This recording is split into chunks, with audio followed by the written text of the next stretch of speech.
A very good morning to Dr. Melissa binti Muhammad Faisawi and my fellow classmates. My name is Rani bin Sulaiman, and today for international business issues, I'm going to talk about palm oil. The growth in Southeast Asia comes with a high price tag. For the introduction, as you know, the palm oil have a lot of varieties in many products, and it is estimated that to be in half of all packaged product in supermarkets. Most of the oil palm is produced in Southeast Asia, which Malaysia and Indonesia contribute about 80% of the world's palm oil production. Due to its efficiency, palm oil has the highest oil yield field of any oil crop. It is 5 times more productive from any substitutes. But as of 2020, the growth of palm oil in Southeast Asia comes with a high price tag, where it is described as facing a tug of war of global proportion. Moving on, why the growth of palm oil tree in Southeast Asia comes with a high price tag? First of all, the carbon dioxide emission per capita in Southeast Asia due to the palm oil production emits roughly 1.5 to 4 times higher than per megajoule compared to other substitutes. The vegetable oil such as soya bean and rapeseed. Furthermore, the EU estimated that 69% of carbon emissions from grassland use change is caused by conversion from rainforest to oil palm plantation. Next is deforestation in Southeast Asia. It is one of the major issues in oil palm plantation. As you know, Southeast Asia is one of the biggest rainforests in the world, and since the oil palm tree need a rainforest climate, the plantation is often established at the expenses of the rainforest. Just an example, the plantation in Indonesia alone cover over 9 million hectares, as size of Maine in the United States. It also projected the size will grow into 26 million hectares in 2026. Moving on, what are the reasons why the growth of the oil palm tree in Southeast Asia comes with a high cost?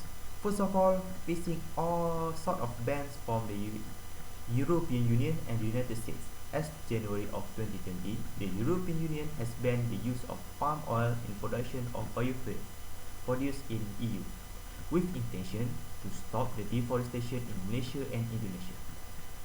As for the United States, the United States Custom Border Protection, or known as CBP, also blocked the imports of palm oil from Malaysia due to overforced labour concern. The CBP also cited that physical and sexual abuse also occurs. Next is, due to the political interest of palm oil ban, the European Union has Commission issued a delegate regulation supplementing directive on March 13, 2020, whereby the delegate act aims to isolate and exclude palm oil from the renewable energy sector. The EU is a major producer of rapeseed oil and sunflower oil. It could be seen as an effort to encourage the growth of domestic vegetable oil and constitute a political and economical protectionism.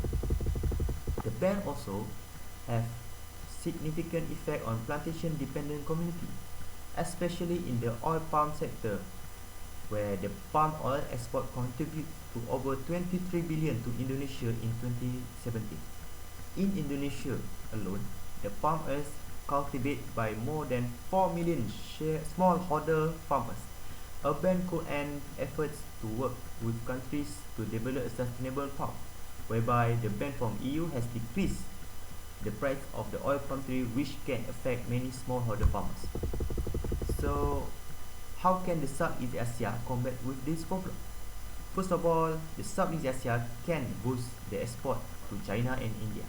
Despite the importance of palm oil economy, the impact of any EU ban would be likely to be small.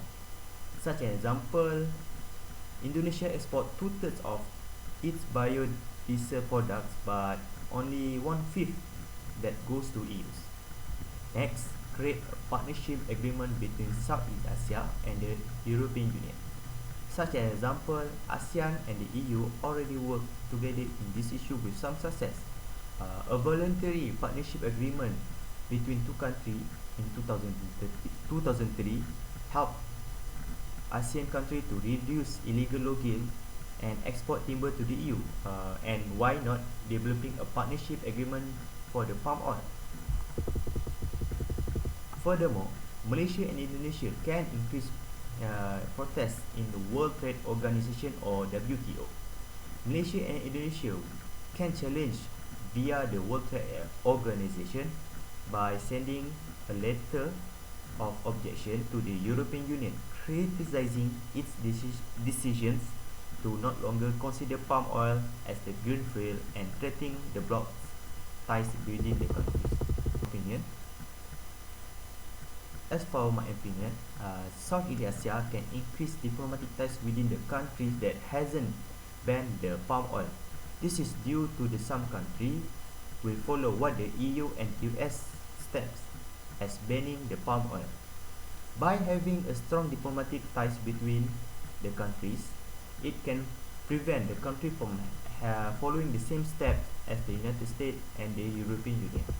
And last but not least, the Southeast Asia can develop universal sustainable palm oil certification as it creates a standard operation procedure for the plantation among the countries and provide the baseline for the foreigners to see how the plantation works properly. That's all for me. Thank you so much.